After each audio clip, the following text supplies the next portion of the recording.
Hello, everybody. Welcome to today's episode of Compliance Deconstructed. We've got a really great episode planned. We have a special guest today, Natalie Folger, who's a good friend of ours and has a lot of experience in the healthcare compliance space. She also has a podcast of her own, Motivation and Nat. And if you haven't listened to it, you have to. So after you're done listening to our podcast, you got to listen to hers. And there's an extra special reason for that today. But you still have the greatest of the great, Elvan Baker and Lorie Davis. And I don't know if I did mention myself. I can't remember. I'm a bit stressed. I'm a bit anxious because I have a guest and I don't know how this is going. So, anyway, instead of three of us, you've got the four of us today. And on today's episode, we're going to be talking about what really makes a great compliance professional. What are the qualities? And actually, this is part two. This is a continuing conversation that Natalie and I started originally on her podcast. So if you want to listen to the part one, and I really encourage you to listen to it, we just had a great conversation and it really was a lot of fun. I think you'll enjoy it about what we thought made a great compliance officer. And of course, we went on tangents. Why not? That's part of the fun. But we had so much fun, to be fair, and we wanted to bring Lorie and Elvan in on the action that we decided, there's a part two. We actually have a lot to say, believe it or not, about what makes a great compliance officer. It's not a role for the faint-hearted. I don't think for any compliance position, it's a role for the faint-hearted. There are so many different skills and ability and so much knowledge that comes into the role, and there are so many misconceptions about what the role is and what it's not, that between the four of us, we felt that this was a great topic to explore. And once we started to dig a bit deeper, we realized actually there's a lot to talk about and a lot to uncover and unpick when you think about how people perceive compliance and the role and what it actually is. So, with that in mind, we're going to kick off our conversation. And so I'm going to start, I think, with Lorie, because Natalie, you and I already warmed up on the conversation. But Lorie, if you're thinking about what makes a really great compliance officer, we talked a little bit about this at our prep session yesterday, but what are the qualities that you're looking for or in any compliance professional? Yeah, thanks, Jessica. And hello, everybody. I think from my perspective, it's that strong sense of ethics and bridge builder.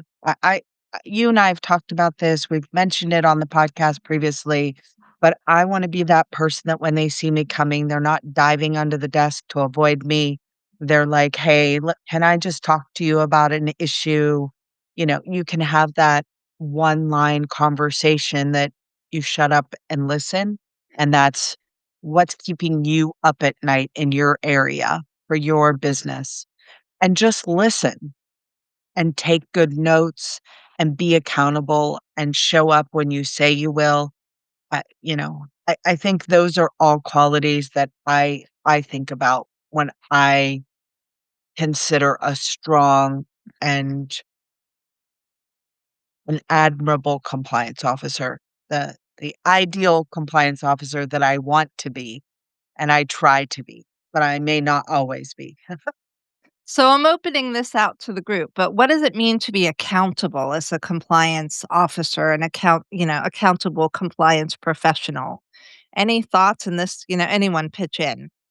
Yeah, so I think for me, it's that equality and justice piece. So no matter if it's your CEO or if it's a frontline staff member, if they have violated or potentially had a compliance deficiency, we're treating them the same because we're looking at it from an evidence-based perspective and a factual perspective, and not necessarily falling to the hierarchy of what maybe society says, oh, they can get a pass or they're going to be more impacted because it really just depends on the lens you look it through at. So that accountability piece and it not always being punishment. So accountability is also elevating people that have done really good things and saying, "No, that was great. That's what we want to see." So looking at both ends of the pendulum swing and then ensuring that no matter where it goes, we're taking the same approach so people know what to expect from us. And that's, I think, what builds some of that trust and that admiration for kind of what the role is, and that people know what to expect a little bit more, even if it's not something they want to necessarily go through or be a part of. Absolutely. For me, accountability, both what Lori and Natalie said, but also talking the talk, walking the walk myself, and being ready to live the principles that we so easily hand out when we find ourselves in a Yeah. compliance position. Because it's so easy when you are surrounded, especially in situations where it's a department. You have a few of you, you get to talk about the cases in front of you, the situations, the training, the audits and all of that. There can be a little bit of a it's not a mindset, but you can fall into the practice of I can't believe they've done this and it's just this. I wouldn't. Yes, but would you or would you not? Because we don't know. It's easy to find yourself in that group of almost sitting on your high horse, but being able to put yourself in that group's or other groups position and be able to really walk the walk and talk the talk is very important to me. And I think that is a requirement of being a good compliance professional, to be an effective one that people want to follow. I also think when I use the word accountable, I was thinking in the respect of if a business owner asks me for something, I get back to them. If Oh they yeah. come to me, I promise follow up.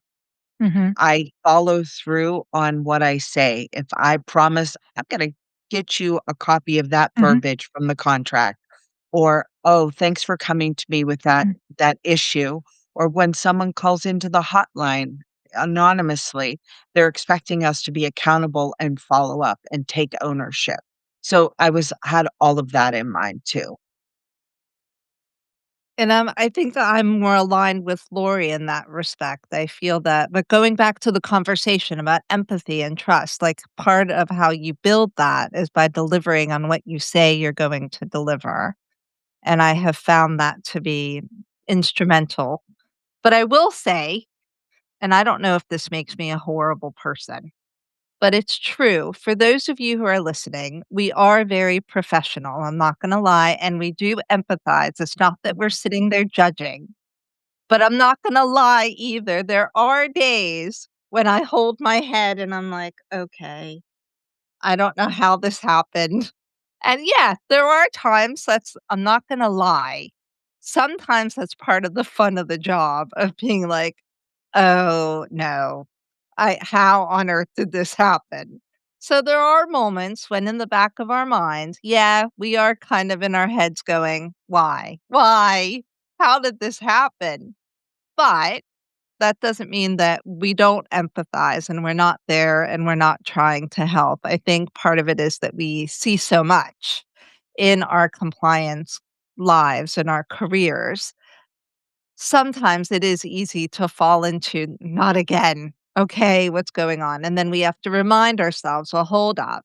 And I've been there when I've thought, well, no, wait a minute. This is a whole new group of people. It might be the same organization, but different context, new group of people. But yeah, part of the fun is the soap opera element of the job that we do, at least for Mhm. me. Sorry, Elvan. Mm. All right. Well, Elvan, what do you think makes for a great compliance officer? I think for me, one of the things that I learned is to be very effective is to have the most amount of empathy you can bring to table. When we are not able to see the events through the lens of the other, it's really hard for them then turn around and see the situation through our lenses, right? I think this applies to most leadership positions, but in compliance it's especially important and valuable. I find I do want to always bring my open mind and accept the fact that there is always his side, her side, and there's truth somewhere in the middle. So and I can only get to that if I have empathy in the moment. So something very, very valuable to me is to have empathy. And over the course of my compliance career, I have found that if we really want to understand, and why do I talk about truth? Because why is truth important? Because you really need the truth and for the current state of the matter to move it forward. Yeah. That's kind of, paramount to what we do. Without knowing where we're at, it's hard to move it forward or pull it from back.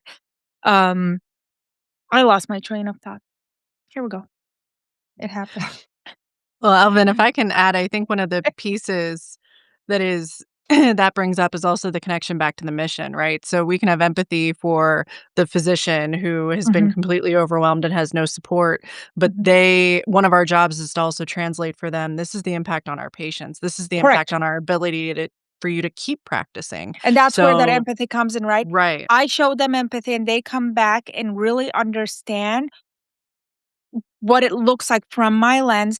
And hopefully that moment translates into learning, improving, not making the same mistake again and again and again versus it becomes, what Lorie says we need to prevent is or you also said, preventing that feeling of you did something wrong. It's a moment of punishment because we are really not sure as to what punishment teaches people, but we do know for a fact that empathy teaches people. Yeah, Well, it I think also go, Natalie. That was her. That was Lori. Oh, Go Lori, ahead, I Lori. Lorie. keep doing that to you.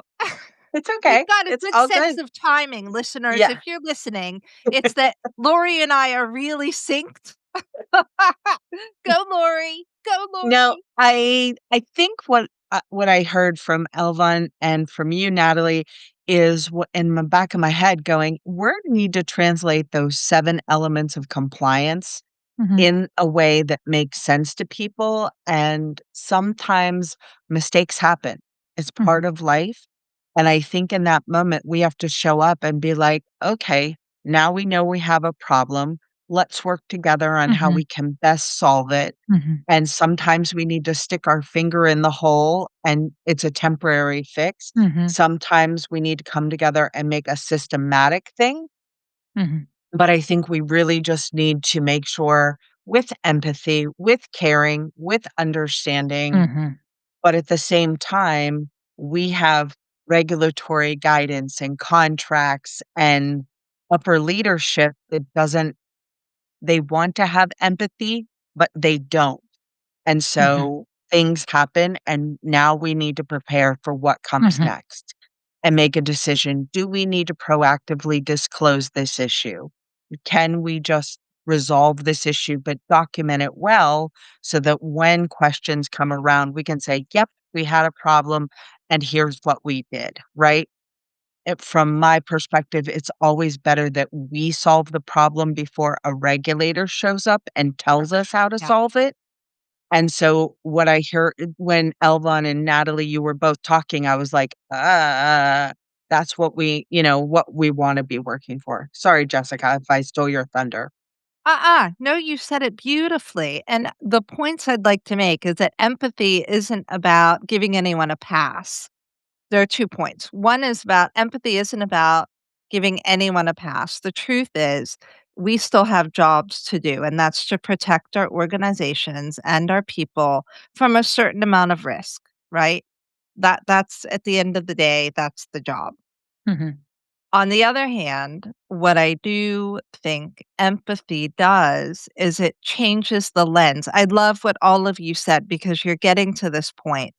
Empathy changes the lens with which you work with people. What it mhm, allows you to do is be a better problem solver and work in partnership and as a team. It's not about, having so much sympathy or letting things go or pass mhm, or whatever. It really is a mindset where you're coming to a certain situation and thinking, okay, well, wait a minute. This probably could have happened to anyone. In another walk of life, it could have happened to me. It might not have been anyone's particular fault. It may have been a systematic issue, right? So it really changes the lens of how you see the problem and how you go about problem solving. Whereas if you come in and you've got a preformed opinion and you're very rigid, right? You're not going to be able to help solve that problem.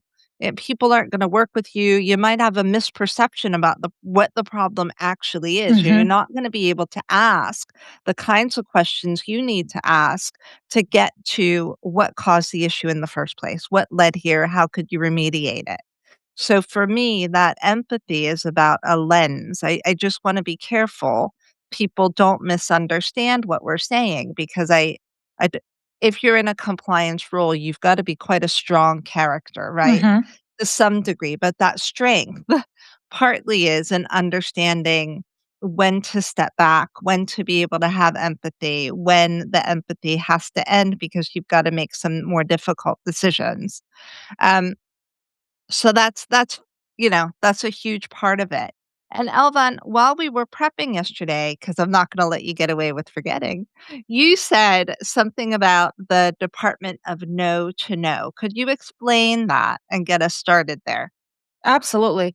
I This is one of my mottos as a compliance professional, and I said this time and time again. My goal is always to get the compliance department from a department of no, as in negative NO, to the department of to know, KNOW, because the more people know and internalize the information that you give them, the less likely mistakes are to happen. That's my core belief. If we're always telling them no, and they have no idea as to the reason why we said no, and they have a feeling that they will always get a no from us, we're not fixing anything. We're just kind of like you're just swatting the fly off your back, right? But it really is not fixing anything. However, when you take the time to explain them the reasoning behind it, give them the knowledge, give them the skills, give them the authority to make the right choices, I think we're going to find ourselves in a better place in the compliance world. That is my true belief. Even at my toughest conversations during the most unpleasant investigations, I have taken the time to explain to the person that I was talking to as to why we're doing what we're doing, how we're doing it. So, first of all, they understand the process because they deserve it no matter what. Even when I know I understand exactly what happened, they still deserve it. But I also explain, like Natalie said, the consequences, the truth, the regulation, the expectations, the law, the company policy and process, the real life consequences. I am known for having said, look, as an immigrant, I've been working my tail off in this country for 15 years and I have been paying Medicare benefits. No, I'm not going to let anybody defraud the system. I'm sorry. I feel so much like I'm proud to be an American and paying that. And no, this is a real life consequence. This is a system I want to benefit from one day. I truly believe in it. So if I allow fraud to happen, then it's stealing from that system that I am meant to receive from. So really, I really want to teach people all the aspects of it, even at the toughest conversations, because it's necessary. Because my hope is that maybe not today. Maybe today we are facing a difficult situation, but there's a hope for tomorrow. I have to believe that there's a hope for tomorrow. Otherwise, there's no point of doing compliance, in my opinion. So I have to believe that Woohoo! there's a hope tomorrow. There really, really has to be. And so I really believe in that. I mostly worked with clinicians most of my career. And I think I truly believe that if we treat each other with respect and dignity and give them the time of our life to explain the why behind what we do, less mistakes are likely to happen. Will there always be bad apples? Again, we talked about it on our bad episode. Everybody likes a villain, everybody likes an antagonist. That's just the way life operates. But I think it just provides more hope to the situation. Is there ever a time when it's okay to just say no? Yes, it starts like this.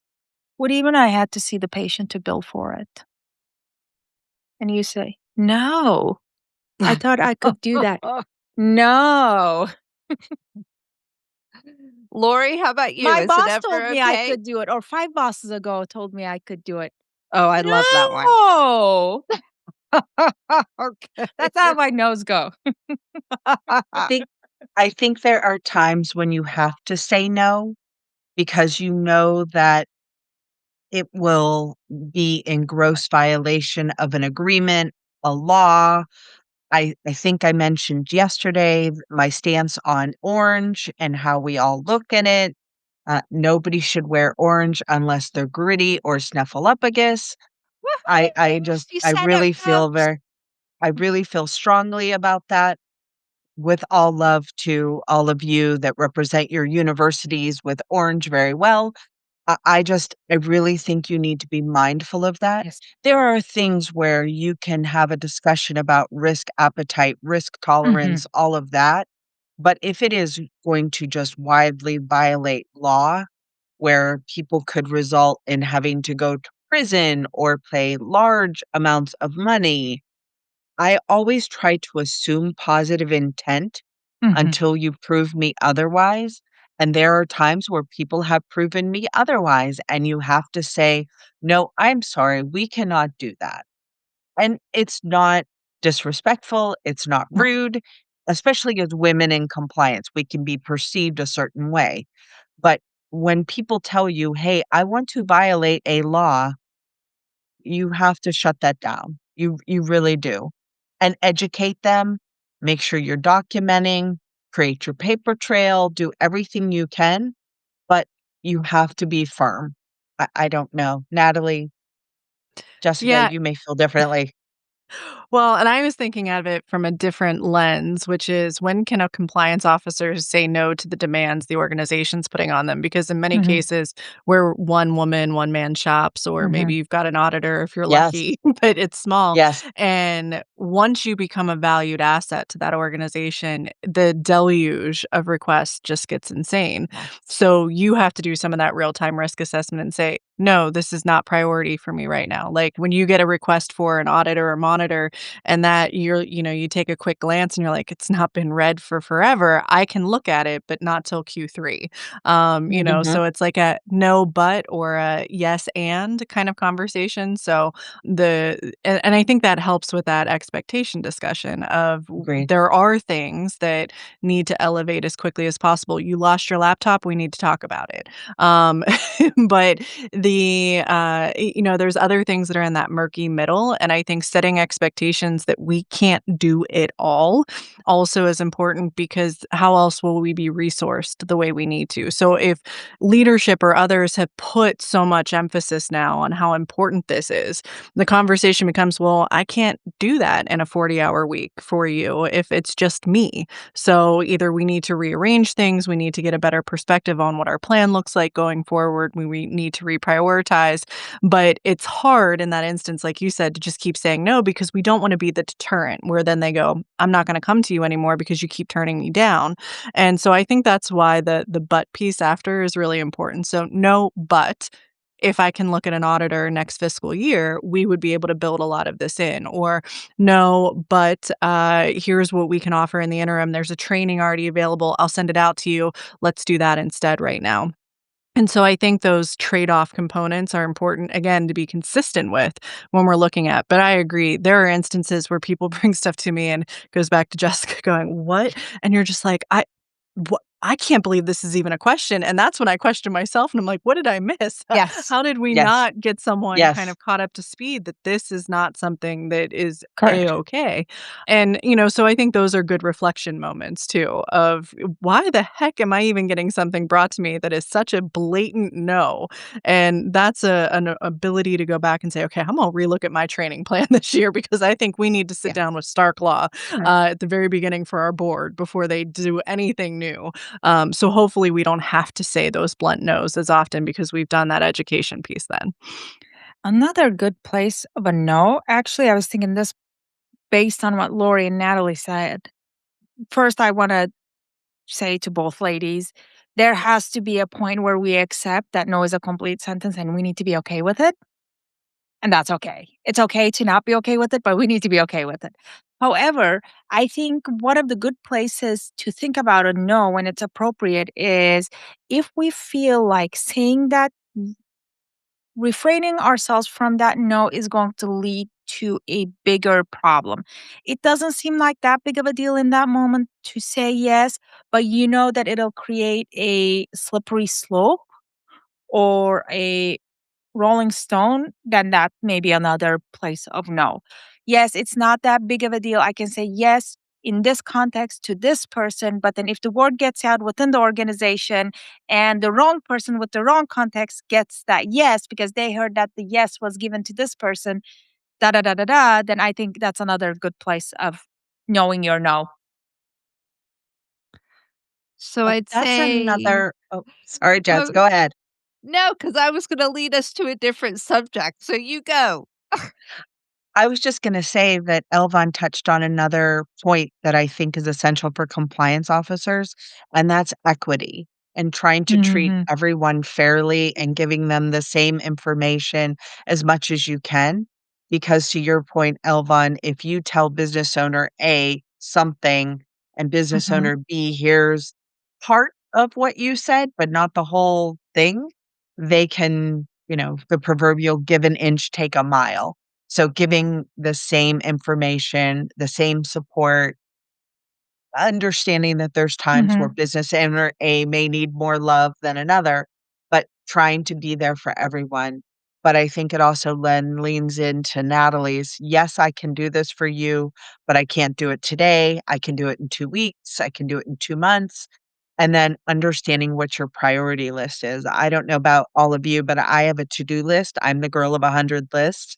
I truly, in my heart Yeah. of hearts, when the Go-Go's wrote that song, in my head, they wrote it for me. Um, so I'm constantly reprioritizing my list, and OneNote has become a godsend for me because my to-do list Yes. varies hour by hour, sometimes day to day. I know, Jessica, you and I have talked about some of my priorities and how they're widely shifting and moving. So I think it's setting that expectation. But Elvin, I really appreciated what you said and wanted to call that out as yet another amazing trait that a compliance officer or a compliance professional needs. And you guys are segueing into, the next kind of point that we really want to make. Being a compliance professional, being a compliance officer, there's a lot of juggling. Mhm. Actually, and that's part of the beauty of the job. So on the one hand, you get to be honestly, you get insight into the entire organization. You have a unique opportunity to see under the skin of the organization, and I mean the whole organization. You get to work with all different departments. You never know where your compliance issue is going to come from. And you're also educating, you're involved in the training and the policy writing.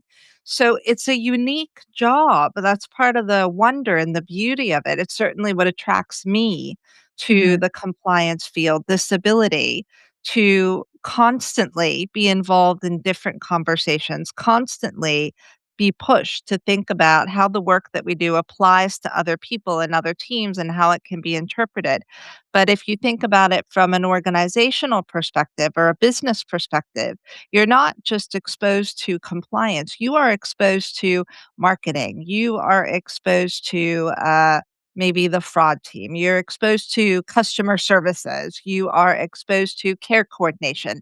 I mean, you're exposed to sales, you're exposed to teams and thoughts and parts of the organization that no one else is going to know about. No one holds that much knowledge. Mhm. But with that comes a lot of demand. And once people do trust you and they get to know you and they know, they understand their responsibilities, actually, it can become a lot. And there can be this thinking of, well, compliance is responsible for all of compliance, that compliance officer. Mm. Everything has to do with them. Ladies, have you ever had that kind of pressure? Because it's a fallacy, right? You can't have one compliance team or any compliance team or a compliance professional be responsible for an organization's compliance, even with all that knowledge. Mhm. right? And that experience. That's really not how it works. So, have you been in that position where people are expecting you not only to juggle all the time, but be responsible for all of compliance? What would you say to that?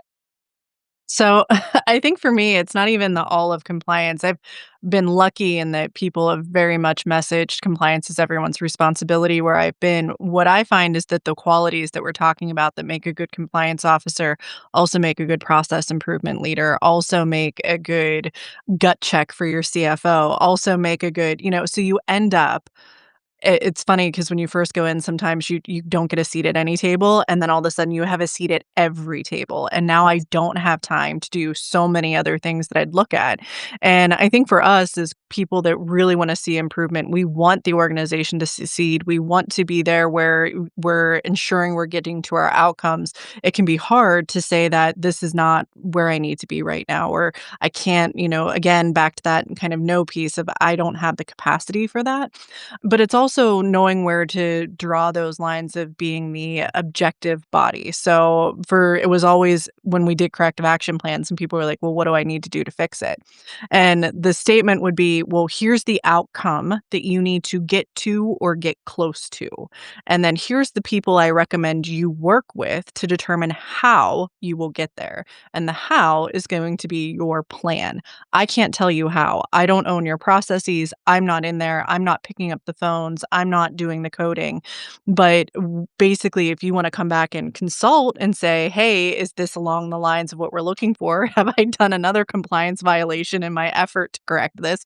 Like those are those check-in points that I think are more beneficial. So the standpoint of I've always found, and I think we talked about this on prep, I have a social work background and I said I use that more than anything.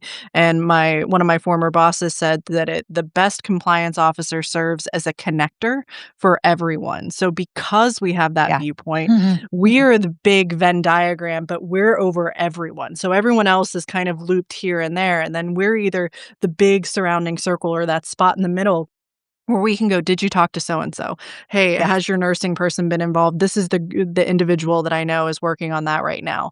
And so doing those handoffs and making those connection points and then stepping back and saying, "I'm gonna step back now. I'll come back in when you need to, things looked over again or, again, a second review on it, are we in line with regulation?" And I think that just takes time to build that. And I know, Lori, we had talked about kind of the relationship rehab, piece of things, and it's true. It's the ability to not burn bridges then in the process. So, doing it in a way that meets communication styles where they're at, then picking, do I wanna specialize in something? I loved performance improvement, so I always made extra space to be in those conversations to help with their risk assessments, which was more my style, but that's not gonna be for everyone. So, whoever comes in and replaces me is not gonna be that cookie cutter and making clear to people this is an individual preference that I have. This is not necessarily a compliance role. This is a Natalie role Yeah. and setting that as expectation. Yeah. I will say I felt a little overwhelmed when I joined a compliance team, but looking back now, my background and my skills were excellent building blocks in that I'm a project manager. I work for running root cause analyses, corrective and preventative actions. I worked in operational excellence. So Mhm. all of those kind of foundational things, when I got into my role, once I understood the nuances that were different, I was like, "Oh, I can do that. Oh, oh." And so when regulators would issue a corrective action or my team needed to issue a corrective action, I was like, "Okay, well, let's start with a root cause analysis. Let's figure out why it went wrong, and then we can talk about how to fix it, and then we can figure out who we need at the table, how long it's gonna take, is there a need for a budget?" So you could have all those conversations, but you needed to get them to fundamentally understand, "Hey, something went wrong, and here's why." Mhm. Let's look at your existing policies and processes. Are they working? When were they last updated? Is there a gap? What is that? And once they went, oh, yeah, we just need to do this. But then we need to train everybody on it. You could feel the light bulb going off, and they were like, ah. And that made me not the enemy, but I was helping them build their own bridge. Yeah. I didn't really do anything for them. They did it all themselves, but it was helping them make that connection that you were talking about, Natalie. So I think that's a really good point. Elvan, how about you? Have you ever been put in that position where you're supposed to be responsible for compliance, and how did you respond? Mm. This is one of the things as far as it's hard to be doing a podcast in case somebody recognizes something. to say. Okay. um, can I plead the fifth? Yes, Yes, you can. of course. Of course, I've been in that position, and it's hard to navigate finding the right balance of personal conviction, professional ethics, reality of the industry that you're operating in, company needs, because we're not blind to the realities, right? We don't just sit in our silo. I hope we're not sitting in our little silo of compliance officerships. Oh, is that a word? It is now. It Um, is now. but it's hard to be in that place and balance things off. That's it. And then I plead the fifth. You're okay. Well, I wanted to explore this concept of relationship rehab. Mhm. So, just listeners, when we prep, we have some amazing concepts, and I try to make sure that none of it gets left off. And one of the gems that we came up with yesterday, and I think it was actually Lorie and Natalie, was around relationship Mm. rehab. So, when we talk about this, what are we actually talking about as compliance professionals? What is relationship rehab, ladies? I'll give an example from when I first moved into the federal government, which is safe to give. It was 7 years ago, but the equivalent to basically the deputy or the second in command under, not the COO, but in that general space was very clear to me. He was a great guy. We got along personally, but he had no space for compliance. He was not interested. And then I started showing up to every meeting with a meme as the very first thing on my PowerPoint slides, and he would start laughing, and then he'd start listening. And I've talked about that on past, conversations of when you're laughing, you're listening. And so it was a way to break that down a little bit. And then he was one of those ones that would just call me into his office and be like, I just want to talk about this. Like, what have you thought? And 2 or 3 years later, he said, I hated everything to do with compliance before you came along. And he goes, and then you made it seem simple. Mhm. And like, Yeah. oh, you're here to actually be a part of this solution. And he was like, I wish we would have had that a long time ago. But every one of those relationships has to be kind of reformulated to who you are as a person and then who you are as a consistent leader. And I've had ones where someone's had me look at an audit and I've gone off and done my little thing. And then they call me in. They said, I'm never trusting you again. I'm never going to give you another lead because I didn't want you to quote unquote uncover what you did. Mhm. I just wanted you to look at this piece. And in those instances, I've had to go in and say, okay, then don't talk to me again. Like, that's fine. And in 6 months, they come back around because they need your help. And they know now that, hey, you're not going to just stop at the barrier they gave you if you have a red flag that comes up and being consistent with that. And I think that's the piece of not caving, as we talked about earlier, to this idea of, oh, I need everyone to like me. It's that standing firm, but kind of who you are, but doing the rounds, going out, sitting in the cafeteria if you're on site somewhere, going to employee town halls, going to things where you can meet patients, people, Yes. providers, and so that they know you're a human and not just sitting in, ironically, where I was in my very first job, a basement office that no one found unless they had to come down to plant operations or medical records. So it's that name recognition, it's that facial recognition. And then eventually they'll wanna have conversations with you. So as Lorie mentioned, the ability they don't shut up when you walk into the room. If anything, they actually talk more and they're just like, "Oh, I had this idea I wanted to run Mhm. past you." Mhm. So Mhm. it's gonna take upwards of a while, depending on the organization you walk into, 1 to 2 years in some instances if it's really big. If it's really small and it's early, you can set that cornerstone right off the bat. But you can't be discouraged because you're not gonna be everyone's cup of tea. You're probably a shot of whiskey to some folks and you are, Yeah. the worst cup of coffee they ever had to others, and that's okay. But it's that consistency again with who you are, what you're there to do, and what you can partner with them for success on. And it can take a level of creativity as well. So I know that one of the things that really got me early on was how do I connect with my customer services staff? Like they don't know compliance. Like why should they care really? But there was. I mean, from their perspective, it was, well, what's compliance? Never even heard of such a thing. And, why does it apply to us? And really thinking through, well, how can we reach out to them? And so, for example, one of the biggest things is that customer service reps often go through a lot of training. To be fair, hats off to customer service folks because Mhm. you don't It realize how much they have to learn in order to do their jobs. It it, Mhm. it certainly came as a shock to me. And I thought, well, how do you then pile on compliance and let's say privacy? That's how I felt. I thought, well, now I'm just piling on. Like, how do I make a dent? How do I get through? How do I make this even relevant?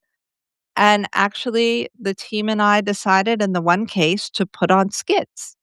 And I don't know, Lori, if you remember them or even saw Oh, yeah. them, Oh, but we yeah. made them we made them really far-fetched. It was the series of 3 short sketches that we did skits. And we Mhm. involved in the training session. We worked with the customer service leadership and, we got a slot. It was what, half an hour, 45 minutes, certainly during orientation or onboarding.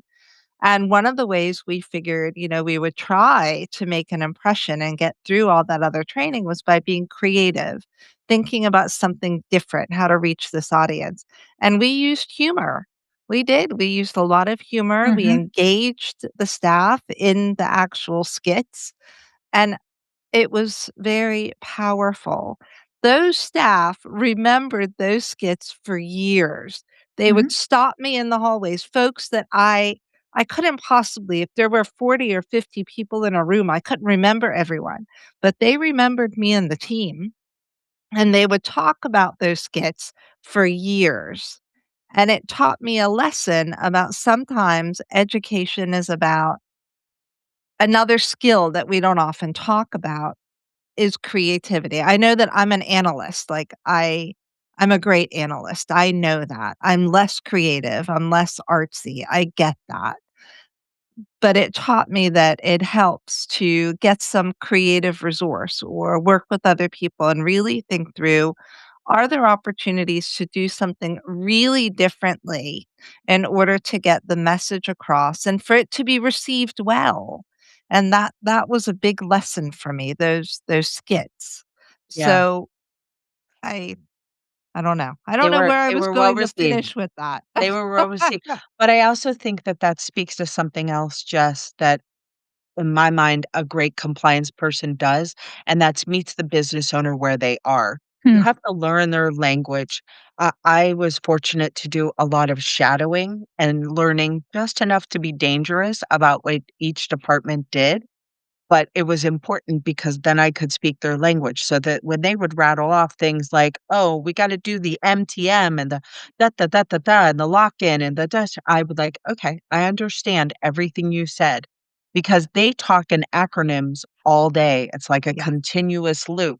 And if you don't understand those acronyms, you're gonna be I have behind me a notebook where I had probably 6 or 7 pages of just acronyms, Mhm. and the acronyms, depending on the context and the team, would mean something completely different, and being yes. able to be able to flex those is important, and that's another way that I think you can build the rapport, but you have to understand what your business owners do. Like, you can come in with all the contract language in the world, but if you don't understand what the enrollment team is going through or your appeals and grievance team, you talk about the service center. And when I think about compliance, the 2 teams that I always wanna talk to first are typically the service center and the appeals and grievances teams, because those are the teams that are gonna hear about the changes before anyone else in the organization because members and providers are gonna call And when they're going to file their appeals and grievances, they're going to talk to that other team. So you really need to bookend them. That's how I always thought about it. So uh, just my wild thought. No, it's a Not really wild. good point. Mhm, mhm. Elvan, was there anything you wanted to add? No, this is fantastic. I think when we were prepping for the session and when Lori mentioned the relationship rehab, what first came to my mind, everything that the ladies already said, but there's always a bad experience, right? There's a reason why people have a bad I not a bad idea, but there's a reason why people have a natural pushback against compliance because they had an experience somewhere along the line. And it all goes against everything that we said. What makes a good compliance professional on the episode is that they got a swift no without being taught. They were never properly trained. They were treated maybe poorly. Empathy was the last thing that they received. They had those things. And then we come into a picture of really trying to rebuild the department, rebuild the compliance culture, and we have no option but to be a relationship rehabber because if we don't build those relationships, then our success is on the line, the department's success on the line, the company's compliance culture is on the line. So I really like that. This is something that I'm going to add it to my motto and vocabulary is that we need to be rebuilders of relationships and we need to be the bridge that nobody chooses to be when both sides seem to be at war. You're right. We then can't do our jobs, which Mhm, ultimately is to protect mhm, somebody within either the mhm, organization or patients, whoever it is, our membership, from different risk, right? mhm. So it becomes impossible to do that job. So leading on, we're getting up to our hour. So before we finish up, though, there's a concept I would really like to touch on and explore a bit more as our last maybe topic of the session. We talked about yesterday this idea of durable leadership. I know Alvan and no, Lori and Natalie are gonna hate me because 'cause they're like, "No, what did we say?" But I wanted to explore this concept of durable leadership. I think it's a really great phrase. And what does that mean? I know some of it, there's an element of that accountability that we talked about Mm, when we first got on the podcast today. There's that element of consistency mhm. that we've talked about as well. Are there other aspects of this concept of durable leadership? Like, what does that mean to you guys? What does that mean? Stability. Okay. Stability, and I think for me, there's a component and I've been exploring this idea because I think there's no super defined definition for it in any way. We're seeing a lot of it right now, but in the same world of resilience fatigue happening, there's a component of durable leadership being something that also includes when do you step away? When am I no longer the best leader in this organization or this place? And I need to find the right fit for me so that that organization can move to whatever the next appropriate leader will be for them. But it's also getting through, and I joked with someone on LinkedIn about this, and they said weathering the storms, and I said, "Oh, a blizzard, a hurricane, or a drought."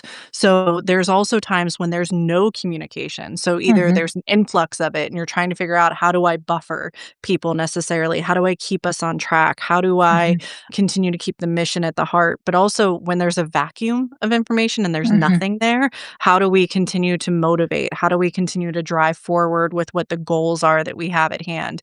And I think it takes a lot of emotional intelligence to have this kind of concept of mhm, knowing where is my recharge battery at as a leader? What is the way that my information is being received? So that idea of there's 10 ways for communication to break down. So have I kind of set up ways along that pathway from what I think to what I say to what you hear, et cetera, to really make sense. So I think that durable leadership will look different for every type of person and every type of leader, and honestly, every type of organization. As we mentioned, there's places that have had the same leader for 30 years. That's not necessarily a good thing. There are places that is the only thing. They're family run. It's always going to be that person. And that's what keeps the heart of the mission there. I think the Steelers and the Rooney family and all of that. And they just are rock steady in the storms of things that happen. But I think we have to, if we're going to get to that level and become those leaders, really think about what it means for us and define it for us, and then be honest with people of this is my style and this is what you can expect. And if it's not working for you, let me know. Like it's a two-way communication street. And I think if you don't have that 360 communication, you don't know what you need to be durable.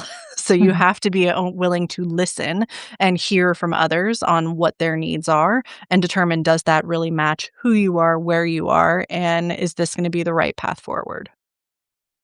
I guess I think about it s slightly differently, but you said that. You said, it means durable leadership means different things to different people. And my take on it is going back to your word around resilience. And to me, this is about leadership that can navigate different challenges and different circumstances while still keeping on message, still keeping to the vision, but being able to give that consistent message. And consistency doesn't necessarily mean the same message, but being able to give a message that's received and understood, and being able to do that consistently, even as goalposts change, even as the environment changes, even though there may be challenges. So to me, it's about a leadership style that is flexible enough, resilient enough to be able to translate those challenges to the organization, to their stakeholders, and still be able to keep them on board over a period of time. That to me is what durable Mhm. leadership is, instead of, falling at the first hurdle or falling at the challenge and then not being able to lead your organization from a compliance perspective, not being able to Mhm. lead them through those challenges. Absolutely. Elvan, how about you? What's your take on durable leadership? I think everything that, again, you ladies said, but again, I'm going back to the idea of stability because I think our times are defined with so much instability in many, many fronts. And I think compliance sits at the heart of so much human behavior that as a durable leader, we provide stability, we will get to reap the benefits of our labor. In these times of instability, we don't provide that right is still right, wrong is still wrong. Truth is still truth. 2 plus 2 is still 2. Sky is still blue.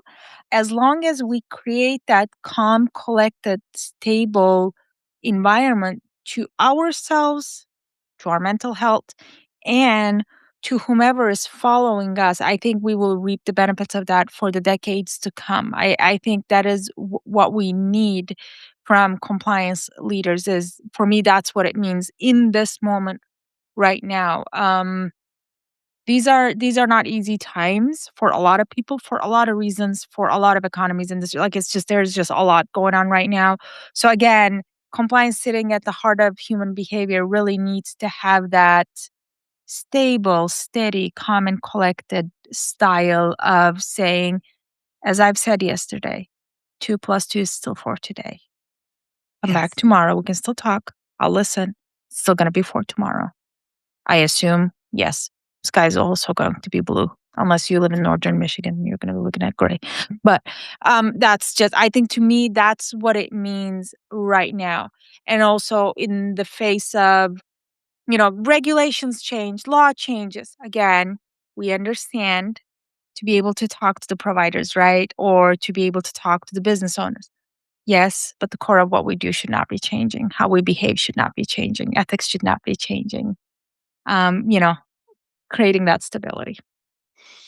And there are probably hundreds, if not thousands, of really great examples, but an example that maybe everyone can kind of understand, at least to some degree. If we think about COVID, I can't help it.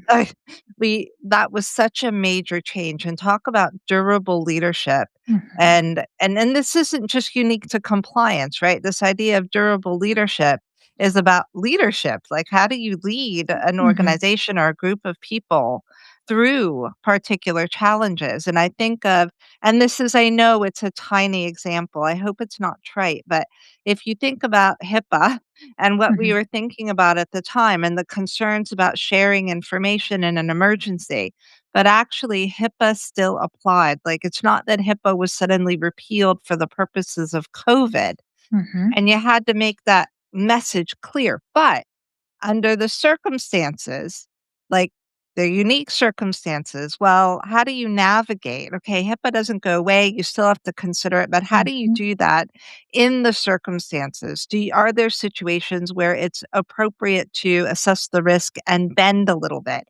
The rules haven't changed. You're never walking away and saying, well, the rules changed. HIPAA mhm, no longer applies. You're saying, all right, well, HIPAA applies. We're very conscious of that, but we may need to do things differently on a temporary basis, but we've still thought it through. mhm. And that's, I mean, that's a not, maybe the best example, but it gives a bit of a flavor for that durable leadership, and certainly how it works maybe to me. And it sounds like for Elvan as well.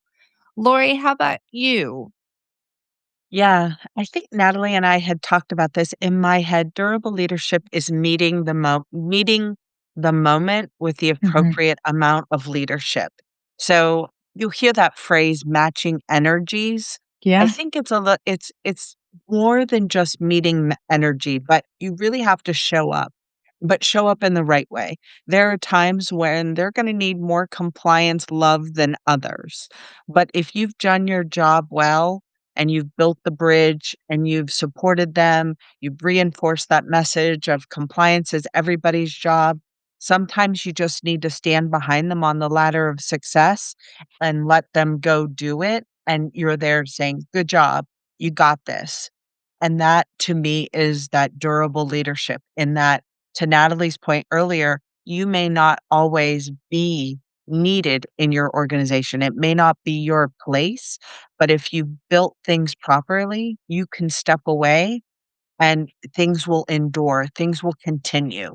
So I think you need to match energies in a positive way.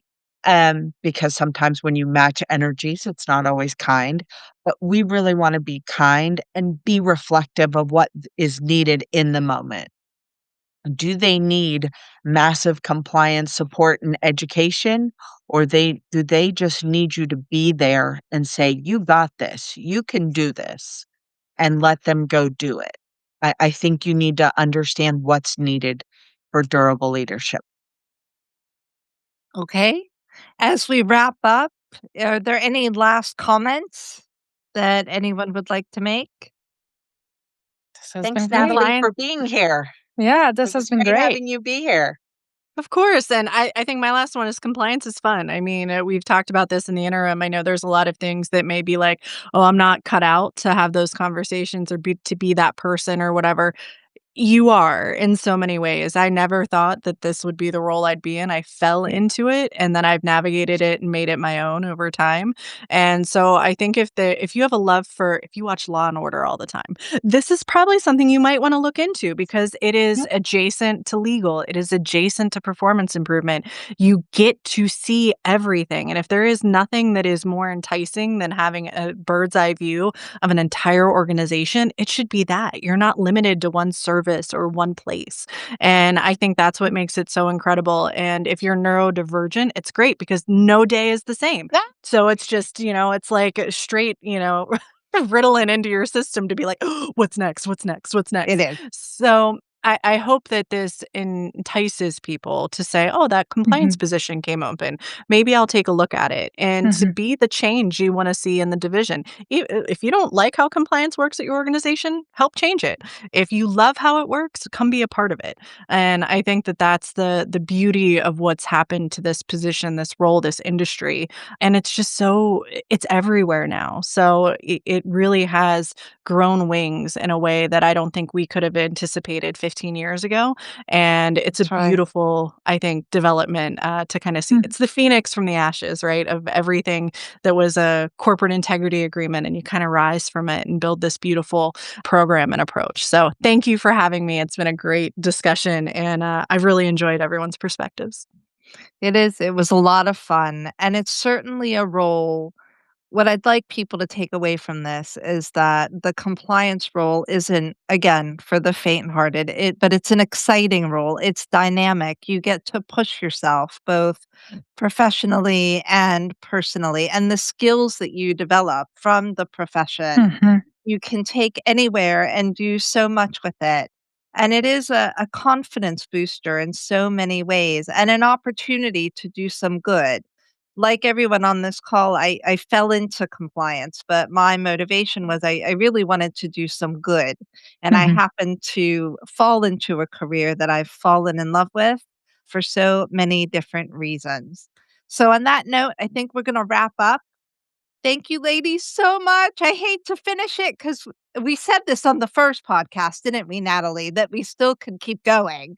Huh? And I find that that's still true, even though we've spent another hour and we've brought in other colleagues to continue the conversation, we could still go on for a bit.